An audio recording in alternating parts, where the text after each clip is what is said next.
నమస్తే, welcome to our channel. ప్రస్తుతం మనతో పాటు ఉన్నారు డాక్టర్ విక్రమాదిత్య గారు. సార్తో మాట్లాడి ఈరోజు హెల్త్ పరంగా మరికొన్ని అప్డేట్స్ అడిగి తెలుసుకుందాం. నమస్తే సార్. సూర్యోస్మితల్లి. సార్, ఒక చిన్న డౌట్ సార్ నాకు. చాలా వరకు మనకి ఏమంటారంటే హెయిర్ ఫాల్ అవుతుంది అనగానే మీకు ప్రోటీన్ సరిగ్గా లేదు, లేదంటే పొల్యూషన్లో తిరుగుతున్నారు, లేదంటే మీ లైఫ్ స్టైల్ అనేది సరిగ్గా లేదు, అందుకనే హెయిర్ ఫాల్ అవుతుంది, ముందు ఎకరాలు ఎకరాలు పోతున్నాయి అంటే ఇదే కారణం అంటారు. నాకు వచ్చిన డౌట్ ఏంటంటే సార్, బయట మనం ఈ పదం వాడొచ్చలేదు, బయట బెగ్గర్స్ ఉంటారు కదా, సో వాళ్ళ హెయిర్ చాలా చక్కగా ఉంటుంది, చాలా థిక్గా ఉంటుంది, బ్లాక్గా కూడా ఉంటుంది. అండ్ దట్ వాళ్ళు చాలా పొల్యూషన్లో ఉంటారు, ఎలాంటి సరైన ఫుడ్ వాళ్ళకి ఉండదు, బట్ వాళ్ళ హెయిర్ చాలా బాగుంటుంది సార్. ఈవెన్ కొన్నిసార్లు కొంతమందిని చూస్తే స్కిన్ కూడా చాలా చక్కగా అనిపిస్తుంది. అంటే అక్కడ వాళ్ళేమి మీరు చెప్పినవన్నీ పాటియట్లేదు, కానీ వాళ్ళు చాలా బాగున్నారు. మా వరకు వస్తేనేమో అన్నీ మైనస్ అవుతున్నాయి. అంటే ఇక్కడ దీన్ని ఎలా రెండింటిని కలపాలో నాకు అర్థం కావట్లేదు సార్. గుడ్, మంచి ప్రశ్న. ఇప్పుడు మీరు చెప్పిన ఏవి కూడా అంటే పోషకాలు, విటమిన్స్, మినరల్స్ ఇవేవి కూడా కూరగాయలకి మనం ఆపాదించాం. కూరగాయలు కొనుక్కునేటప్పుడు కానీ, కూరగాయలు వండేటప్పుడు కానీ, వెజిటేరియన్ భోజనం చేసేటప్పుడు అంటే పూర్వపు రోజుల్లో ఇవేమీ ఉండేవి కాదు. ఆకలేస్తుంది, అన్నం వండుకుంటాం, దానికి మంచి కూర, అది బీరకాయ, దొండకాయ, వంకాయ, బెండకాయ, రకరకాల. ఎప్పుడైతే జీవన విధానంలో వెస్ట్రన్ కల్చర్స్, వెస్ట్రన్ అంటే మనకి పాశ్చాత్య దేశాలు, ఆ దేశాల్లో ఉన్నటువంటి ఆ జీవన విధానం మనం అవలంబించడానికి దాంట్లో ఏదో గొప్ప ఉంది అని అనుకోవడానికి వచ్చినప్పుడు మాత్రమే ఈ వాల్యూస్ అన్నీ వచ్చినాయి. మీరు తింటున్న ఆహారంలో ప్రోటీన్స్ ఎంత ఉంటున్నాయి, కార్బోహైడ్రేట్స్ ఎంత ఉన్నాయి, ఫ్యాట్స్ ఎంత ఉన్నాయి, యాసిడ్స్ ఏమున్నాయి, విటమిన్ డి ఉందా. మనకు ఒక చిన్న హాస్యాస్పదం ఏంటి అంటే, మనం రెగ్యులర్గా చాలా ఆరోగ్యకరంగా ఒక దంతధావన కూర్చ అంటే పందు పుల్లతో పళ్ళు తోముకున్నంత వరకు మనకి ఎలాంటి ప్రశ్నలు లేవు. పేస్ట్ వచ్చింది, ఇప్పుడు మీ పేస్ట్లో ఉప్పు ఉందా, చింతపండు పేస్ట్ వాడాలి, ఉప్పు ఉందా, చింతపండు ఉందా. పందు పళ్ళు తోముకున్న రోజుల్లో మనం ఏమి అనాగరిక జీవితాన్ని ఏమీ పాటించలేదు, అనాగరిక జీవితంలోకి ఏమీ లేవు. అద్భుతమైనటువంటి దంత సౌష్ఠవంతో జామకాయ, గట్టి జామకాయని, దేశవాళీ జామకాయని కొరికి అంత పట్టుతుంది మనకుంది. అంటే సాధారణంగా పళ్ళు అనేది మాంసాహారం బాగా నమలడానికి పనిచేస్తుంది అని అనుకునే రోజుల్లో పోనీ అది తిన్న తర్వాత కూడా దంత పట్టుతూ ఉందా అంటే అది కూడా లేదు. ఆ రోజు అలా ఉండేటి వాళ్ళం ఈరోజు ఇప్పుడు తల వెంట్రుక దగ్గర నుంచి కాలి గోటిక వరకు న్యూట్రిషనిస్ట్ల వాల్యూస్ మీద బతకాల్సి వస్తుంది. ఆకలేస్తే అన్నం తినాలి, అందుబాటులో ప్రకృతి సహజంగా మన నేచర్లో హైదరాబాదు చుట్టుపక్కల ప్రాంతాల్లో ఏమి పండుతున్నాయో అవి పుష్కలంగా తినాలి. అంతే తప్ప హైదరాబాద్లో కూర్చుని అమెరికాలో పండుతున్న వాటిని దిగుమతి చేసుకుని పోషకాలు వెతుక్కోవడం అనేది వ్యయ ప్రయాస. న్యూట్రిషనిస్టులు ఈ మధ్య కాలంలో ఎక్కువయ్యారు. నాలాంటి యూట్యూబ్ని వేదికగా చేసుకుని మాట్లాడే వాళ్ళని ఎక్కువయ్యాం. ఎందుకంటే మీకు అవగాహన రాహిత్యం ఉంది కాబట్టి. నేను ఎక్కడి నుంచి వచ్చాను, సామాన్య జనం నుంచే నేను ఒకటి తయారయ్యాను. నేను నా జీవన విధానానికి అనుసరించుకుని కొన్ని చేస్తే నాకు అది మంచి రిజల్ట్స్ వచ్చినాయి, దానికి తీసుకొచ్చి కూర్చోబెట్టి మీతో వృద్ధేస్తున్నాను మీ మీద. ఇది మన జీవన విధానం కాదు. జుట్టు విషయంలో మీరు అడిగినట్టు చూస్తే ఎస్, మీరు అన్నది కరెక్ట్. వాడికి దాని మీద వ్యామోహం ఉండదు, వాళ్ళు ఏం దాన్ని పట్టించుకోరు. దుమ్ము ధూళ్ళలో తిరుగుతూ హైజీన్, అసలు జీరో హైజీన్. వాళ్ళు అక్కడే తిరిగేస్తూ ఉంటారు, అక్కడే తనకు నచ్చినవి తినేస్తుంటారు. వాళ్ళ శరీరంలో వ్యాధి నిరోధక శక్తి అత్యంత శక్తివంతంగా ఉంటుంది. కోవిడ్ టైంలో హైజీన్గా ఉన్నవాళ్ళు పోయారు, బెగ్గర్స్ ఎవరు కూడా భయపడలేదు, అట్లా దాని గురించి వాళ్ళకి తెలియదు. ఫస్ట్ వాళ్ళు ఎవరికి ఏమీ కాలేదు. అంటే వాళ్ళలో ఉన్నది ఏంటంటే అద్భుతమైనటువంటి ఇమ్యూనిటీ సిస్టమ్. అది జుట్టుకైనా గోటుకైనా సరే మీ శరీరంలో ఉన్నటువంటి ఇమ్యూనిటీ సిస్టమ్, వ్యాధి నిరోధక శక్తి, దాన్ని మీరు అత్తారబతంగా ఎక్కువ దాని మీద ఫోకస్ పెట్టి దాన్ని ఏదో పదింతలు చేయాలనే తాపత్రయంలో వస్తుంది. హిమాలయాల్లో ఋషులు ఉంటారు సంచారం చేసేటువంటి, అంటే తప్పేం కాదు, అంటే బెగ్గింగ్ చేస్తున్నారు వాళ్ళు, కేర్ ఆఫ్ ప్లాట్ఫామ్. అంటే ఒరిజినల్గా వాళ్ళు జీవన విధానాన్ని దాన్ని అవలంబించుకున్నారు. వాళ్ళలో ఉన్న వాళ్ళు ఎవరూ కూడా తక్కువ కాదు, వాళ్ళ దగ్గర అద్భుతమైనటువంటి ఆరోగ్యం ఉంది. వాళ్ళను మించిన ఐశ్వర్యవంతులు లేరు. ఒక రకంగా చెప్పాలంటే కోట్లు ఉండి బెంజ్ కారుల్లో తిరుగుతూ బ్యాగ్లో ఒక మెడికల్ కిట్ పెట్టుకుని తిరిగేవాడు ఒరిజినల్గా చెప్పాలంటే బెగ్గర్. డాక్టర్ దగ్గరికి వెళ్ళి ఆరోగ్యాన్ని అడుక్కుంటున్నట్టు లెక్క. వీళ్ళు మన దగ్గర భిక్షాన్ దేహి అంటే మనకి ధర్మాన్ని గుర్తు చేస్తూ వాళ్ళు కోటేశ్వరులు, వాళ్ళ ఐశ్వర్యవంతులు. వాళ్ళు ఎవరిదంటే మనం డబ్బు పరంగా చూసుకున్నా వాళ్ళ దగ్గర కూడా లక్షలు ఉంటాయి.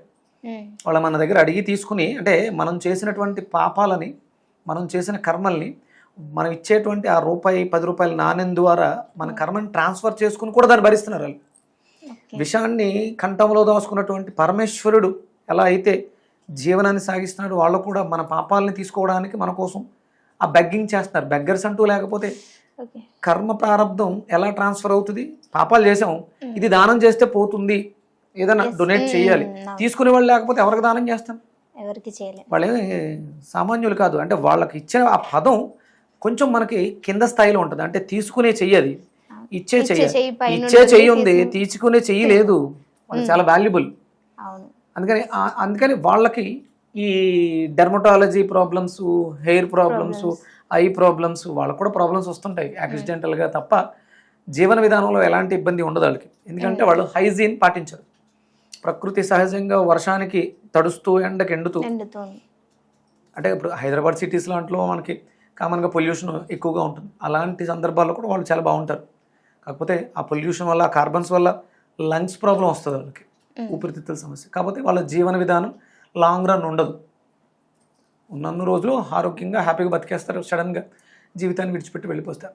అంటే ఆ జీవన విధానాన్ని ఒకసారి చూడండి. వాళ్ళు వేలకు వేలు పోసి షాంపూలు వాడుతున్నారా హెయిర్ సంరక్షణ కోసం? కనీసం కుంకుడుగా కూడా వాడరాడు. ఎప్పుడో ఓ 10 రోజులకో 15 రోజులకో, అంటే వాళ్ళ దగ్గర మనకి ఆ శుభ్రత లేదనే తెలిసిపోతుంది, ఒక స్మెల్ వస్తూ ఉంటుంది. వాళ్ళకి ఆ అవకాశం, ఆ టైం, దాని మీద శ్రద్ధ ఉండదు. ఎక్కువ దేని మీద అయితే శ్రద్ధ పెడతామో దానికి ఇబ్బందులు ఎక్కువ వస్తున్నట్టు కనిపిస్తుంది. దాని మానందాన్ని వదిలేసి మీరు చేయాల్సింది చేయండి. నిజంగానే ఒక దాని మీద ఎక్కువ వ్యామోహం చూపిస్తే అది డ్యామేజ్ అయిపోతూ వస్తుందండి. అవును, అతి సర్వత్రా వర్జిత్. అవసరం, జుట్టుకు సంరక్షణ అవసరం. జుట్టు సంరక్షణ అంటే మీరు చూడండి, వాళ్ళందరూ కూడా జిడ్డు పట్టేసి ఉంటారు, విపరీతమైనటువంటి ఆయిల్ ఉంటుంది, అది పొల్యూషన్ నుంచి వాళ్ళని కాపాడేస్తుంటుంది. మనమేమో కాస్ట్లీ ఆయిల్స్, మనకు నువ్వుల నూనె చిక్కగా ఉంటుంది, స్మెల్ వస్తుంది, చేతికి అంటుకుంటుంది అని చెప్పేసి ఇంపోర్టెడ్ ఆయిల్స్ని వాడుతూ ఉంటాం. వర్జిన్ ఆయిల్స్, ఈ ఆయిల్స్ ఎవడో చెప్తుంటాడు. కొబ్బరికాయల్ని ప్రాసెస్ చేసి, అంటే ముదురు కొబ్బరికాయల్ని ప్రాసెస్ చేసి కొద్ది రోజులు పక్కన పెట్టి తర్వాత దాన్ని ఈ రకంగా తీసి ఇలా చేసి ఇంత చేసాం, దాని కాస్ట్. ఎప్పుడైతే కాస్టులు పెరుగుతున్నాయో క్వాలిటీలు తగ్గిపోతూ ఉంటాయి. సామాన్య మానవుడు ఆలోచించినట్టు ఆలోచిస్తే జీవన విధానం చాలా హ్యాపీగా ఉంటుంది. మనం అతిగా ఏదైతే ఆలోచిస్తామో దానిలో ఇబ్బందులు ఎక్కువ చవి చూస్తాం.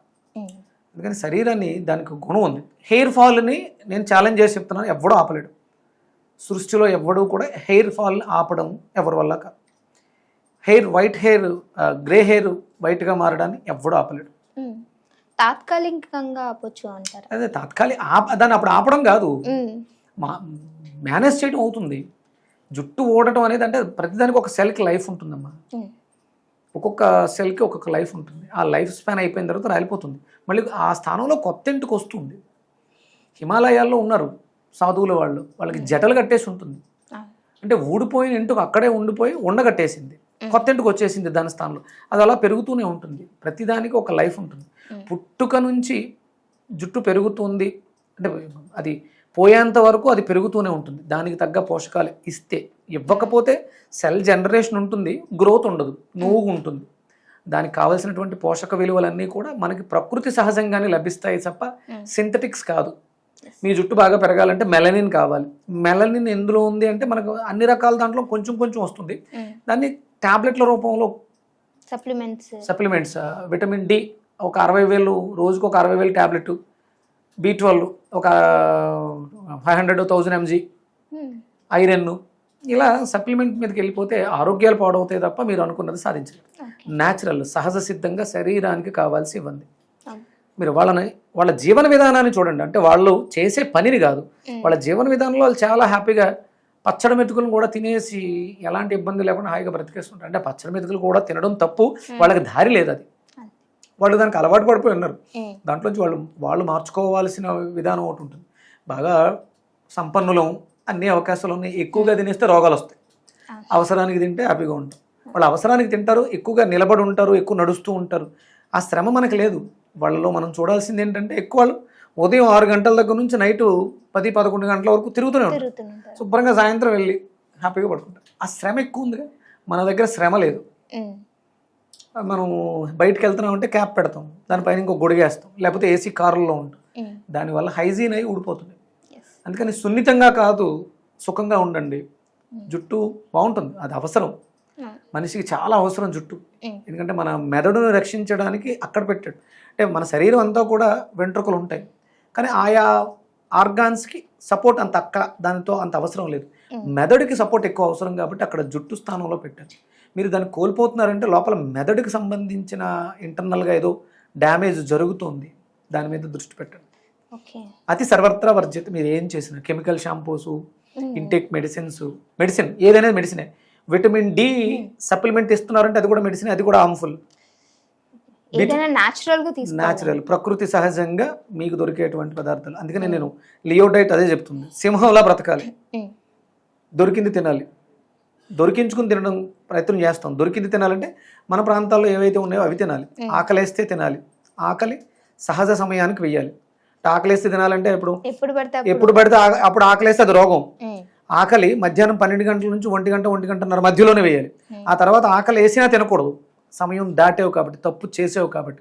ఉదయం బ్రేక్ఫాస్ట్ 8:30 to 9:30, అప్పుడు ఆకలేస్తేనే తినాలి. 9:30 తర్వాత ఆకలేసిందంటే తినకూడదు. మీకు కొన్ని టైమింగ్స్ ఉంటాయి. ఒక ఆఫీస్కి వచ్చినప్పుడు 9 గంటలకి బ్రేక్ఫాస్ట్ బ్రేక్ టైం, మధ్యాహ్నం 12 to 1 లేదా 1 to 2 లంచ్ అవర్, అప్పుడే మీకు ఆకలి వేయాలి. మీరు మధ్యాహ్నం నాకు సార్ నేను వేరే విక్రమాదిత్య డైట్ పాటిస్తున్నాను, నాకు 3 గంటలకు ఆకలేస్తుంది, అప్పుడే తింటాను నేను, మీ అందరితో పాటు తిన్నాను అంటే కుదురుద్దా? 1 గంట 1 గంటన్నర 2 ఒక సమయం కేటాయించబడింది మన శరీరంలో బయోమెట్రిక్ లాగా. దాన్ని మనం అనుసంధానం చేసుకుని దానికి తగ్గట్టుగా మనం ప్రవర్తిస్తే జుట్టు బాగుంటుంది, కళ్ళు బాగుంటాయి, గోర్లు బాగుంటాయి, స్కిన్ బాగుంటుంది. ఓకే.